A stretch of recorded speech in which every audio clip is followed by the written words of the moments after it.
Hola, hola a todos. Bienvenidos. Esperar unos segunditos que todo este sistema funcione y arrancamos de una vez con asegurándome que todo esté siendo transmitido.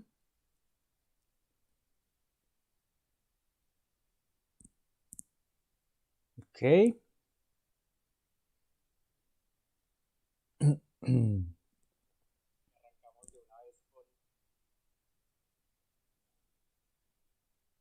Vale.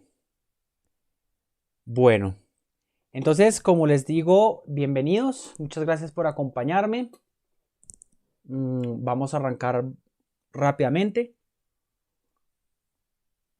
Vamos a arrancar con el tema de hoy. Entonces, como ustedes bien saben, ustedes tienen la posibilidad de escoger los temas que quieren que yo desarrolle para ustedes en redes sociales. En la descripción de este video pueden encontrar los enlaces a las redes sociales. Normalmente se está haciendo encuesta los martes para que voten, bueno, temas los lunes y se vota el tema que quieran, se vota el martes. Ahí ustedes pueden escoger el tema que quieren que yo desarrolle y yo se los traigo los sábados. Normalmente es en Instagram, eso. En Facebook también, pero pues si quieren en Instagram, pues también está Instagram, ¿no? El tema que escogieron hoy es el de la castidad, o bueno, propuse un tema que es la auténtica castidad, ¿no? Entonces, pues lo propuse, bueno, pues porque entre muchos que propusieron ustedes, dije, bueno, voy a agregar el de la castidad a ver qué escogen. Y ustedes votaron ese. Para las personas que llegan y encuentran este video no directamente porque sabían que lo iba a hacer, bienvenidos al canal, bienvenidos a este tema sobre la castidad, o bueno, el amor y la castidad.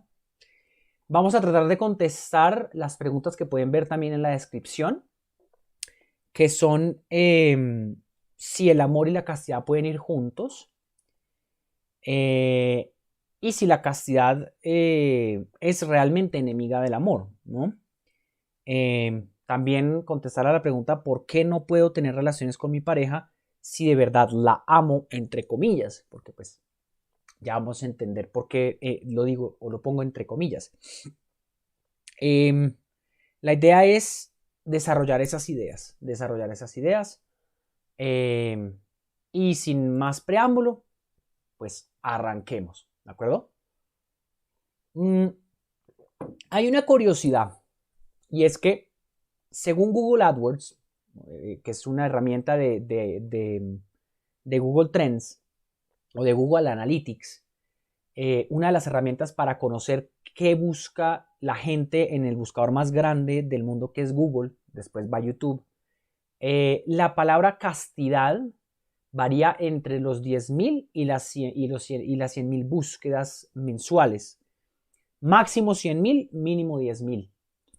Esto equivale aproximadamente al 0.0012% de la población mundial. O sea, es una cifra ínfima, es súper pequeña esta cifra.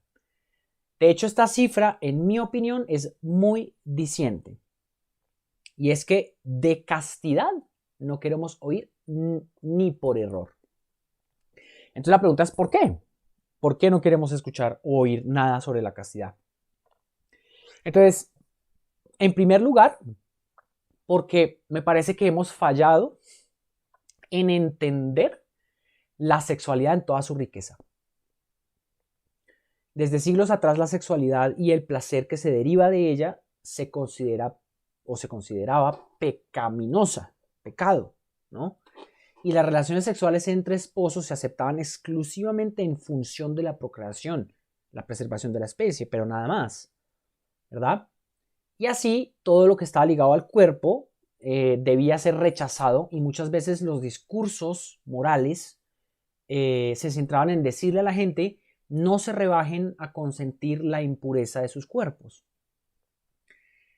En últimas, se crea una cultura puritana alrededor de la sexualidad que en realidad lo que hace es desligar la sexualidad y el cuerpo del amor humano. Entonces, en ese orden de ideas se presenta un serio conflicto interno en las personas entre lo moralmente aceptado, lo que me dicen que debo hacer, y la experiencia de lo vivido, es decir, lo que yo estoy sintiendo. En otras palabras, lo que las autoridades cristianas decían sobre la sexualidad, y no me refiero solo a la iglesia, me refiero también cuando hubo la separación de la iglesia luterana, los luteranos, después los calvinistas, y todos manejaban este discurso sobre la sexualidad o sea, que no iba de acuerdo con lo que nosotros estábamos experimentando, ¿sí? Todo lo que decían sobre la sexualidad, subjetivamente hablando, es decir, según lo que yo experimento como individuo, va totalmente en contra de toda lógica interna. Es como, pero es que no tiene sentido. Porque lo que las personas viven y sienten, se siente tan bueno y placentero que ¿cómo puede ser malo y digno de rechazar? ¿Cómo puede ser eso? No tiene sentido que me digan que rechace estas cosas. ¿Cómo pueden decir que es pecado? Y como si no fuera suficiente, mientras las personas a nivel individual se preguntan estas cosas, los influencers del espíritu de esa época estaban comenzando a lanzar ideas que catapultarían al mundo hacia las cifras que mencioné anteriormente, que solo sea el 0.0012% de la población mundial los que estén interesados en escuchar sobre castidad. Y tal es el ejemplo del muy conocido Sigmund Freud y Federico Nietzsche. El uno psicólogo y padre del psicoanálisis, y el otro uno de los pensadores más influyentes de la modernidad, la posmodernidad, ¿no? Y es curioso, ambos pensadores son contemporáneos, lo que para mí demuestra que son producto de una sociedad cada vez más cansada del mensaje puritano cristiano. Cada vez más cansada. Y seamos francos, o sea, yo me pongo en sus zapatos y digo, tenían razón de estar cansados. Tenían razón de estar cansados. ¿Quién quiere oír que lo que sentimos cuando nos sentimos enamorados es pecado? Que la sensualidad es pecado. ¿Quién quiere escuchar eso? Y mucho más, ¿cómo me dicen que es pecado, pero al mismo tiempo me dicen que Dios me hizo así? ¿Eso no es injusto de parte de Dios? Yo no quisiera un Dios así. Me pongo en la escena, en sus zapatos. Y en efecto, eso fue lo que significó para muchas personas aquella frase de Nietzsche, Dios ha muerto. Es como, por fin nos liberamos de ese Dios que me dice que no puedo y entonces es pecado y me voy a condenar, cuando él mismo me hizo la naturaleza como es, ¿no? Como la experimento. Sumado a esto con Freud, se empieza a ver que reprimir la sexualidad, es decir, no tener relaciones sexuales, controlarla por medio de la virtud de la castidad era dañino para la salud física y mental. ¿Sí? Él dice que eso, o sea, todos los problemas psicológicos están explicados ahí. Y de hecho, por eso muchos psicólogos cuestionan a Freud como un científico, porque pues eso no tiene ninguna medición científica y no tiene forma de medirse científicamente. Entonces, esto que él dice, aunque Nietzsche no lo plantea de la misma manera, la conclusión de ambos pensadores, de ambos influencers y con ellos de la sociedad que los escuchaba, que leía sus artículos y sus ponencias, es la misma conclusión, que la sexualidad estaba para el placer y punto. Y nada más, era una necesidad como comer, como respirar. Y si no la vives, las consecuencias van a ser nefastas. El avance tecnológico del siglo XX, bueno, de todos los siglos, pero especialmente el acelerado del siglo XX, no ayudó tampoco para nada. El descubrimiento de las pastillas anticonceptivas, el control artificial de la natalidad y la revolución sexual de los años 60 son el último clavo del ataúd de la castidad, para la castidad. ¿Sí? la sexualidad se ha librado por fin de toda moralidad. Ahora podemos tener relaciones sexuales sin ninguna consecuencia, sin ninguna consecuencia. En la mente de cada individuo se incrusta una idea. ¿Sí ve? ¿Sí ve que la iglesia y los cristianos son unos amargaditos ahí que no quieren que disfrutemos la vida? ¿Sí lo ve? ¿Sí ve? Qué mentira eso de la castidad. Eso no tiene ningún valor. Eso no vale la pena. Usted vaya y viva la vida, disfrute. ¿Sí? Es lo que se nos incrusta en el cerebro. Además, porque miren un dato curioso. Freud, que es el que más inculca esta idea de que no se puede reprimir la sexualidad, además porque lo ven como represión y reprimir no es el punto. Lo curioso es que es Freud el que también descubre la psicología de masas, que es el fundamento de la comunicación de masas, a la cual le debemos el lavado de cerebro que nos han hecho. ¿Sí? Miren cómo está todo conectado. Es impresionante. Entonces, hoy, la castidad es una idea viejísima a la que hay que darle cristiana sepultura para la cultura, para nuestra sociedad. La castidad es una idea anticuada que queda en el recuerdo como algo horrible de nuestra historia. Como algo horrible. Y también es curioso, lo que generó aparentemente toda la reacción social fue nuestra forma de ver la sexualidad, nosotros como cristianos, y el cuerpo totalmente inadecuado y desligado del amor humano. Eso pasó en ambos bandos, desde el punto de vista cristiano y del secular. Es decir, el cristianismo no supo vender la idea de la castidad como valor, de tal manera que valiera la pena vivirla. No supo hacerlo. Sin embargo, pues por lo menos hasta un momento específico en la historia, que ya lo voy a hablar. Pero la actitud que adoptamos nosotros como sociedad no solo no consigue ligar la sexualidad al amor humano, si eso es lo que estábamos intentando hacer, sino que después de 60 años de experimentación nos ha demostrado con creces y con todas las estadísticas que ustedes se pueden imaginar que solo hemos empeorado la situación. No ha mejorado nada. Nada. Es decir, lo único que conseguimos fue despersonalizar aún más que antes al amor y conducir al mundo a que lo normal sea tener relaciones sexuales indiscriminadas, tratando de forzar un cambio en una realidad psicológica que se nos va a seguir imponiendo y se nos sigue imponiendo. Que tener relaciones sexuales así, sin un compromiso auténtico y definitivo, nos deja totalmente destruidos. Destruidos. En otras palabras, si no nos elevamos nosotros al nivel de un amor puro y verdadero, más bien lo que hacemos es rebajar al amor a nuestro nivel, y este nivel es con una visión muy pobre de lo que significa nuestra humanidad. Y dentro de esta humanidad, la sexualidad. A esto San Juan Pablo II lo va a llamar el resentimiento ante las virtudes. ¿Sí? Y dice él textualmente en Amor y Responsabilidad, que es el libro que yo explico en el curso Camino al Amor para Siempre, al que los invito. Se pueden inscribir cuando quieran. Me escriben por Instagram y se inscriben así. Dice así: el resentimiento consiste en una falsa actitud respecto de los valores. Es una falta de objetividad, de juicio y apreciación cuya raíz se halla en la flaqueza de la voluntad. Entonces, en una primera idea, una primera aproximación, no nos gusta la castidad no porque nos parezca negativa, no porque en realidad sea negativa, porque de hecho ni sabemos eso, sino porque nos sentimos incapaces de vivirla. Y ojo, San Juan Pablo II va más allá, va mucho más allá.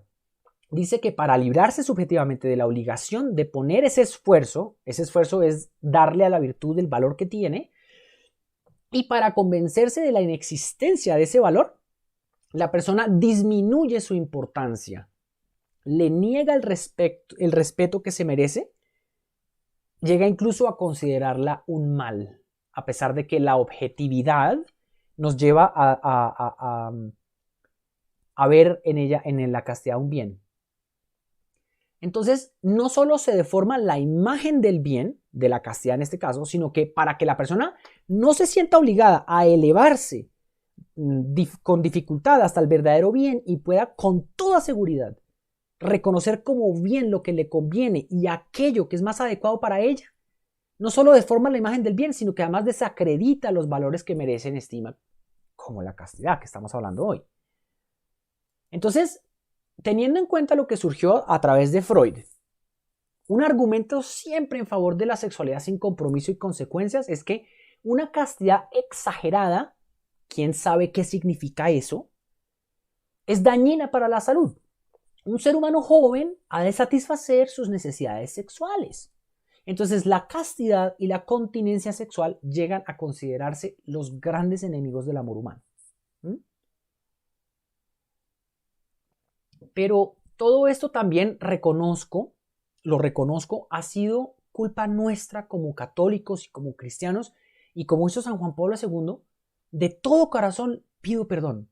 Pido perdón porque nos tardamos demasiado en darnos cuenta que la sexualidad es un regalo de Dios, tan especial que, muy contrario a lo que se cree, debemos es proteger y valorar como nunca la sexualidad, valorarlo como nunca. Pero es necesario, como bien lo dice Juan Pablo II, rehabilitar la castidad, es decir, debemos adoptar una nueva mirada para la castidad, urgente hacer eso. Entonces, cada uno de nosotros somos personas humanas, eso lo decimos sin ningún argumento, nadie me va a pelear eso. Si reconocemos eso como una verdad universal, reconocemos también que hay algo en nosotros que nos hace especiales, que nos da un valor especial, un valor particular. Ese valor viene de nuestra perfección que proviene del ser persona, del hecho de ser una persona humana. ¿Sí? La persona tiene una perfección en sí. Y si vieron el video sobre teología del cuerpo que se titula El cuerpo en el plan de Dios, que publiqué hace rato en un live como este, que hice sobre ese tema de la teología del cuerpo, ustedes, si lo han visto, sabrán que además nuestro valor, esa perfección y la dignidad del ser humano vienen del hecho de que fuimos creados a imagen de Dios, parecidos a Dios en la naturaleza. Tenemos algo en nuestra naturaleza que se parece a Dios. Entonces, ¿qué se parece a Dios? Ese algo, esa perfección, es precisamente la persona. La persona. Entonces,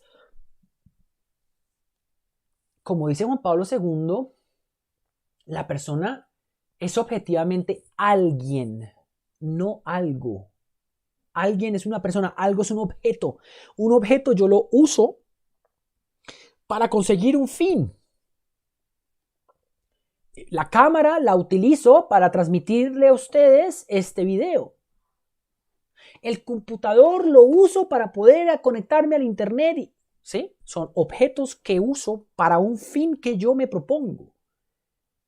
¿Sí? Es decir, pero la persona no es eso.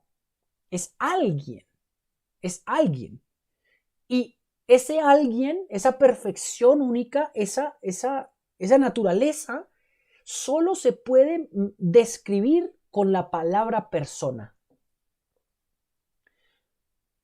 Y como es alguien, jamás, bajo ninguna circunstancia, se debe usar a otro para un fin propio, mucho menos para el fin del gozar, porque gozar es igual o equivale a usar. Equivale a usar. Ahora, reconocer que somos personas, es decir, que tenemos una naturaleza particular muy valiosa, nos obliga a poner en función de ese valor todas nuestras acciones. Todas nuestras acciones. Nada que yo haga, diga o deje de hacer puede reducir ese valor. Reducir ese valor. Esto incluye a la sexualidad. Esto incluye a la sexualidad porque hace parte de mi naturaleza. Hace parte de la naturaleza humana. La norma personalista que rige al amor es la que nos muestra esto, ya que, según esa norma, una persona nunca debe ser objeto de uso, sino únicamente objeto de amor. De amor. Es decir, de recibir lo que le hace bien, lo que le conviene, que yo le dé eso, lo que le hace bien. Y como la sexualidad es un elemento de la expresión del amor verdadero, de ese te doy el bien objetivo, lo que te hace bien, lo que te hace crecer, lo que te lleva a ser más. La sexualidad es el último paso en la donación del ser a la otra persona, de mi propio ser. Porque fundamentalmente el amor verdadero es un don de sí mismo. Es un don de sí mismo. Pero para poder dar, yo tengo que ser dueño de lo que doy. Yo no puedo dar lo que, o sea, si yo les regalo un carro que no es mío, pues el dueño puede llegar y decirles, no, mire, ese carro es mío, está robado. Entonces, si yo no soy dueño de mí mismo, no me pertenezco, o sea, no me tengo, ¿qué voy a dar? ¿Qué voy a dar? Entonces, si yo le estoy haciendo caso a todos los impulsos de mi cuerpo, ¿quién está mandando? Ahora, podemos tener una falsa idea de que yo, porque le estoy diciendo sí a los impulsos. Pero es difícil darnos cuenta que estamos siendo esclavos del impulso que tenemos, del instinto. Ese don de sí mismo no se puede realizar si antes no se ha reconocido, si no se ha afirmado el valor de la otra persona. Además de ser dueños de nosotros mismos, que ya lo dije. Si no eres dueño de ti mismo, no te puedes dar a nadie. Si no te contienes, si no tienes el dominio de tu persona. Y ahora le agregamos que si no he afirmado el valor de la persona, tampoco se puede realizar ese don. Es decir, no se puede llevar a cabo. Lo puedo intentar, pero no se va a lograr.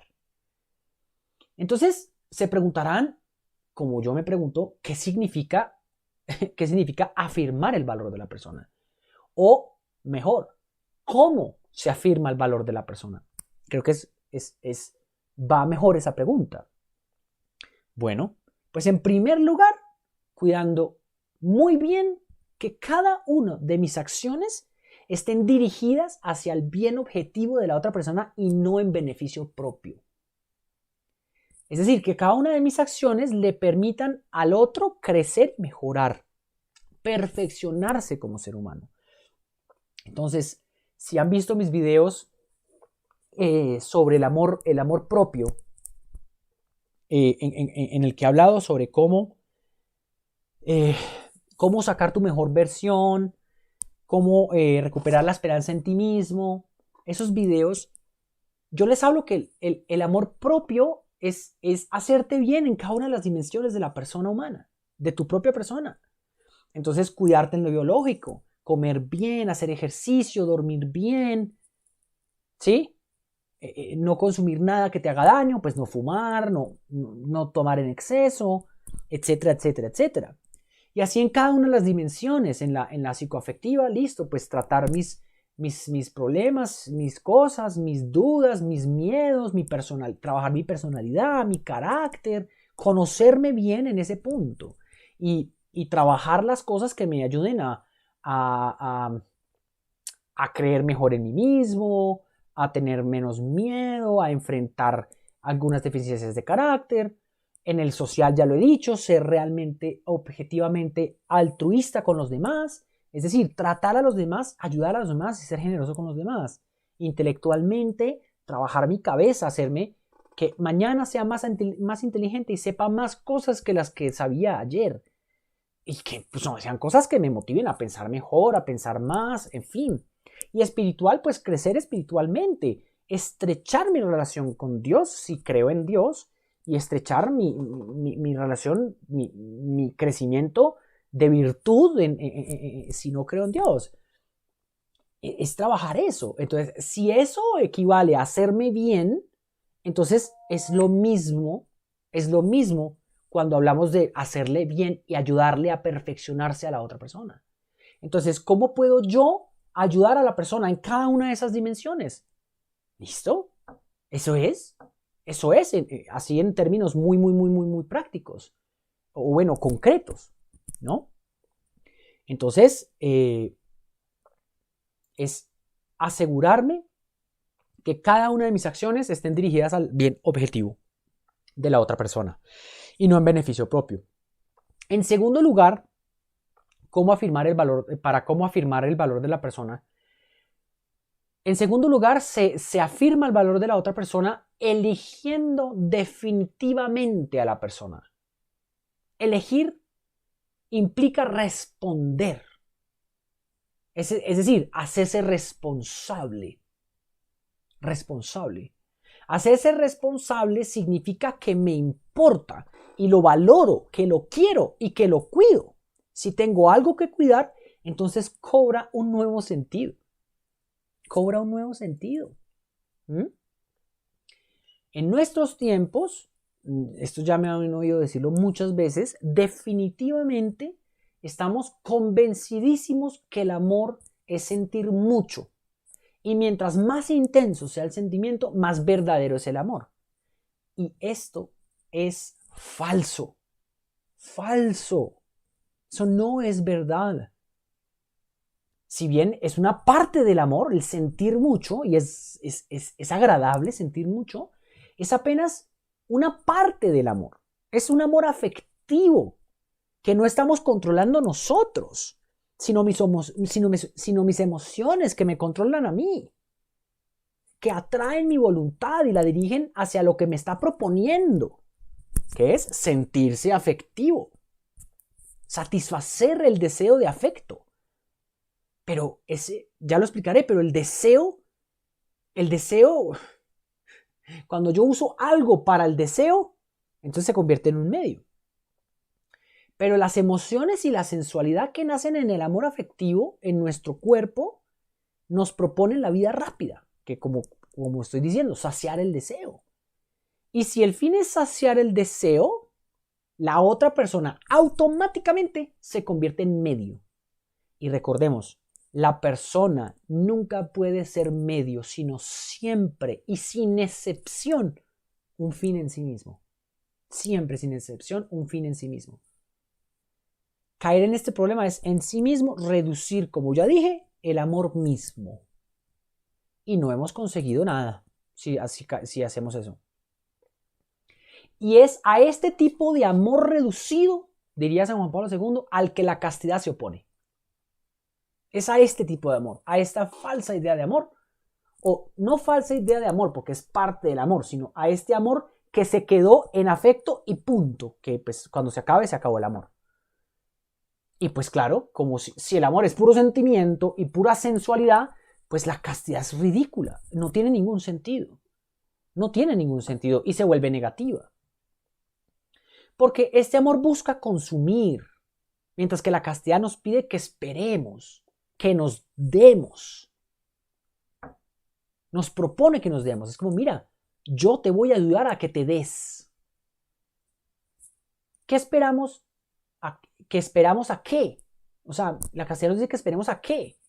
¿A qué nos propone que esperemos?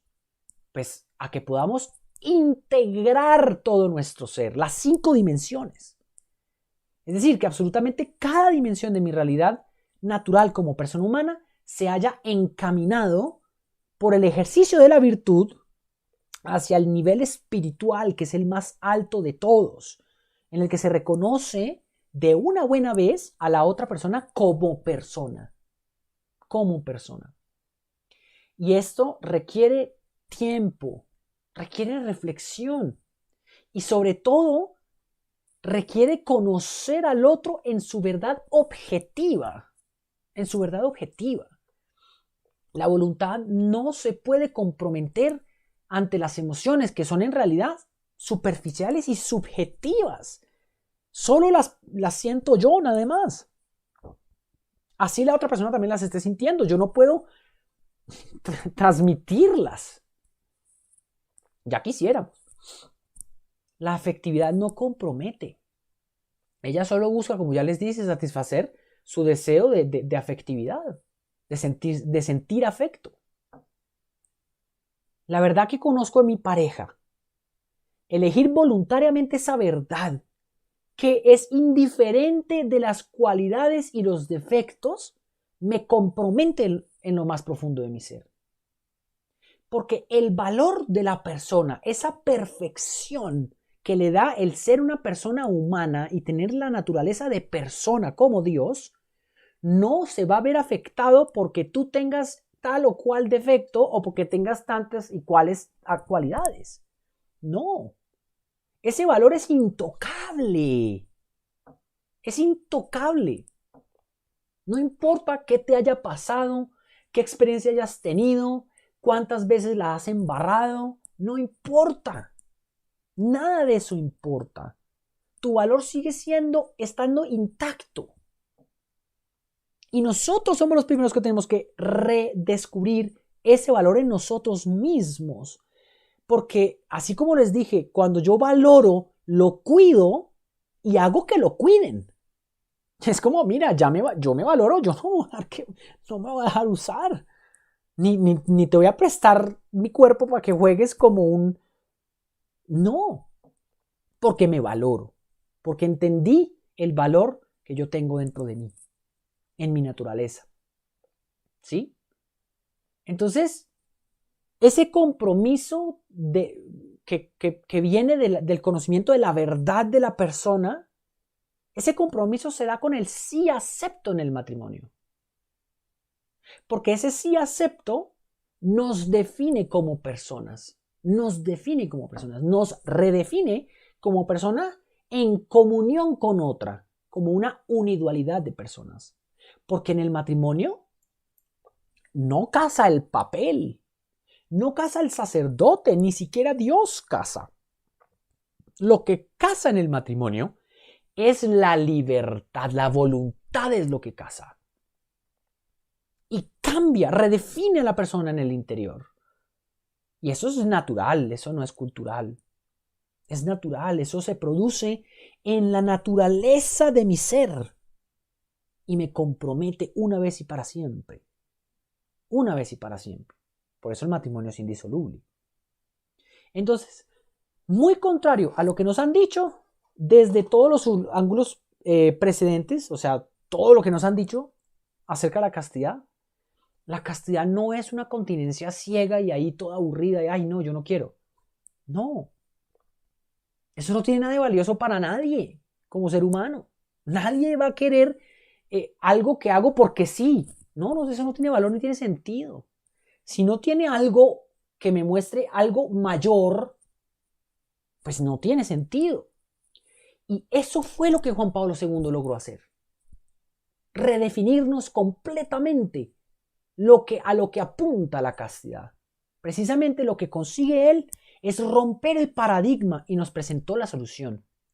Porque claro, por el lado de la moralidad cristiana nos estaban diciendo, no, pecado, no dejes que el placer, no, eso es pecado, no, tú no disfrutas, no nada, no, eso no.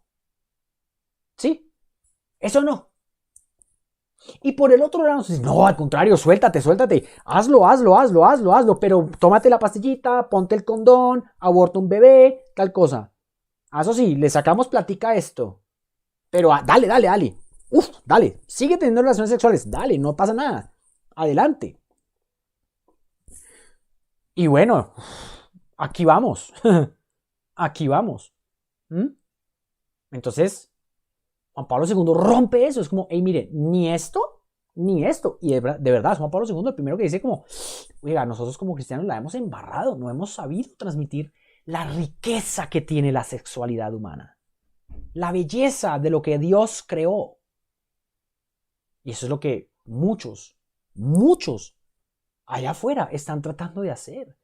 Entre esos mi maestro, el doctor Christian Conen. Muchos jóvenes que están trabajando por esto. Hay muchos proyectos.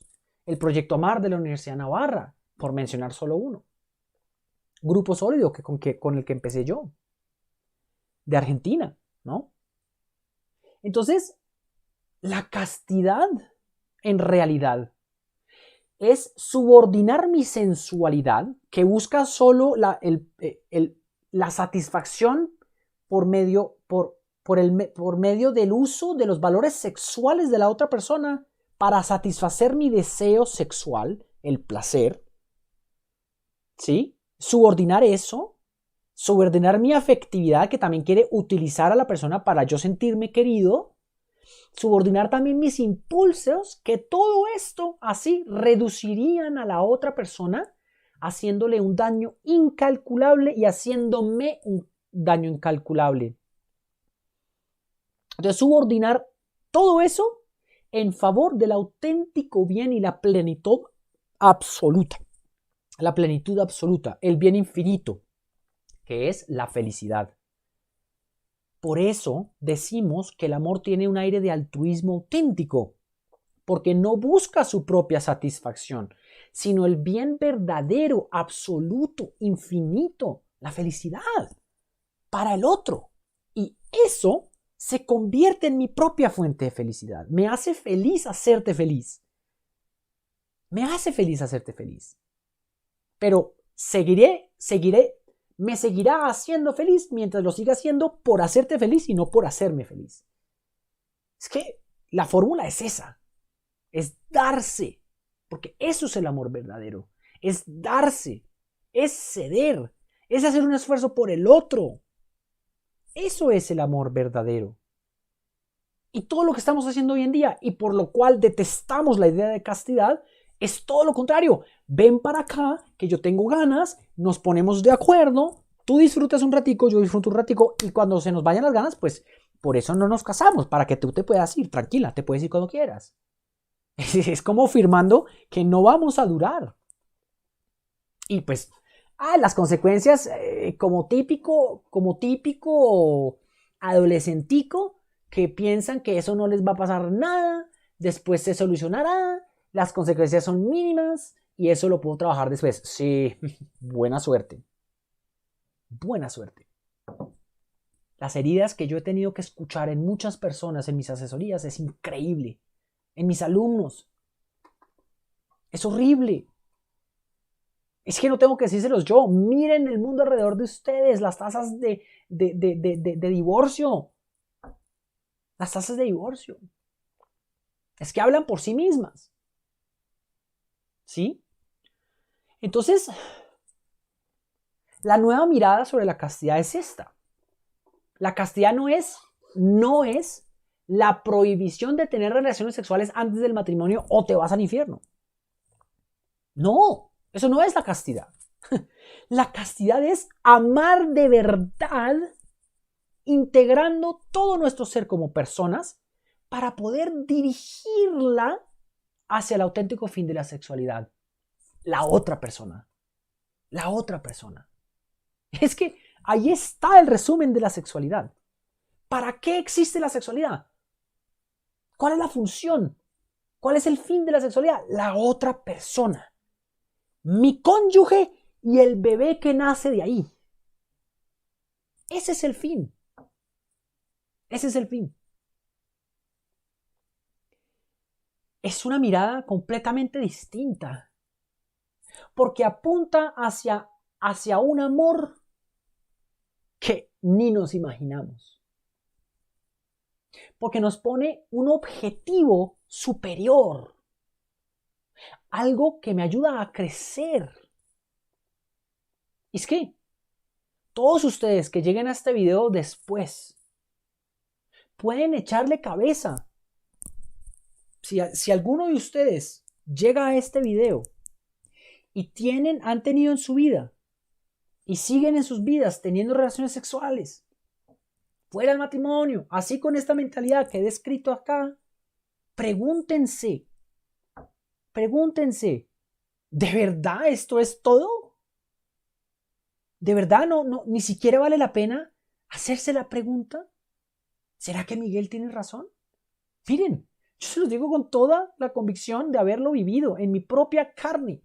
No pierden nada con intentarlo. Nada. No se van a perder de nada. De nada se van a perder. Se los garantizo. La castidad es una expresión de amor auténtico. Es decirle a la otra persona, te quiero tanto que yo estoy dispuesto a dominar todas mis pasiones en favor de ti, de tu objetivo bien, de que tú crezcas, de que tú no te sientas usada, de que tú no dudes de que yo te amo. Yo hago todo lo posible y por eso prefiero esperar. Cuando yo ya te haya prometido definitivamente que te voy a amar toda la vida. Y eso es el matrimonio. ¿Quién hace votos de fidelidad en el noviazgo? Nadie. Nadie celebra, nadie se va ante un notario o ante un sacerdote o ante y le dicen a la familia, nos cuadramos, nos hicimos novios. Nadie celebra eso. Celebran el aniversario, qué feliz, duramos un año, sí. Un año de estar juntos como novios. Pero no hay ceremonia, no hay nada, o sea, no hay fiesta después de haberse hecho novios. Y no hay votos, no hay yo, Miguel, te prometo ser fiel en las buenas, en las malas, en la adversidad. No, el noviazgo no es eso. El noviazgo es una pregunta. El matrimonio es la respuesta. El noviazgo pregunta, ¿será que podemos entablar una relación que llegue a matrimonio? ¿Será? Sin atarla al matrimonio, aclaro, sin atarla, no tiene que llegar al matrimonio. Se descubre el matrimonio con la pareja, se llega al matrimonio. Si lo hacen bien, van a llegar seguramente al matrimonio. Pero es algo que se decide. Y la respuesta al ¿será que sí? Es el matrimonio. Si se dice sí, se casa. Y es el amor conyugal. Es el amor más alto que existe. No hay más alto que eso. Otro video en el que yo dije, ¿qué significa la sexualidad? Significa, hasta cierto punto, tocar a Dios. Hacernos más parecidos a Dios. Porque Dios, pues Dios no es corpóreo, Dios es espíritu puro. Pero Él, las tres personas de la Trinidad, que son uno, Dios, se aman entre ellos. Dice mi maestro, el doctor Cristian, yo creo que la mayor riqueza y el mayor descubrimiento que tiene el cristianismo, la Iglesia Católica, es haber descubierto que Dios es una comunidad de amor. Tres personas que se aman incondicionalmente y nunca cambian y, ay no, es que ya no te quiero. Nunca, incondicionalmente se aman. Y se aman como no nos imaginamos. Y yo les decía, yo pensaba, ¿ustedes quieren ver, entre comillas, a Dios? ¿Quieren ver a Dios? ¿Quieren conocer a Dios? ¿Quieren ver lo que es Dios en su realidad, en su misteriosísima realidad? Vean una familia bien llevada, una mamá y un papá que están cuidando con todo su cariño a su bebé recién nacido, que es fruto del amor de la pareja. Ahí estamos viendo a Dios. Ahí estamos viendo a Dios. Y eso que lo estamos solo viendo en una imagen. O sea, como en un lentecito, chiquito. Pero ahí está Dios. Ahí está Dios. Entonces, naturalmente, esa es la visión, no sé si renovada, pero pues en realidad estoy transmitiendo lo que dijo Juan Pablo II, nada más. Pero esa es la visión que yo les propongo a ustedes sobre la castidad y la sexualidad. Que viene integrado con todo lo que he dicho y han dicho otros sobre el amor. Que espero que les sirva a ustedes por lo menos para pensar las cosas. No tienen que estar de acuerdo conmigo, pero por lo menos que pensemos las cosas. Yo los invito a que si quieren acompañarme más, se suscriban al canal. me acompañen con todos los videos que voy a estar publicando, con todas las actividades y todo lo que voy a estar haciendo, con este proyecto que estoy sacando adelante. Y los invito a que me acompañen en sus vidas. En sus vidas. Entonces, les agradezco mucho haberme acompañado. Nos vamos a ver en una próxima ocasión, si Dios lo permite.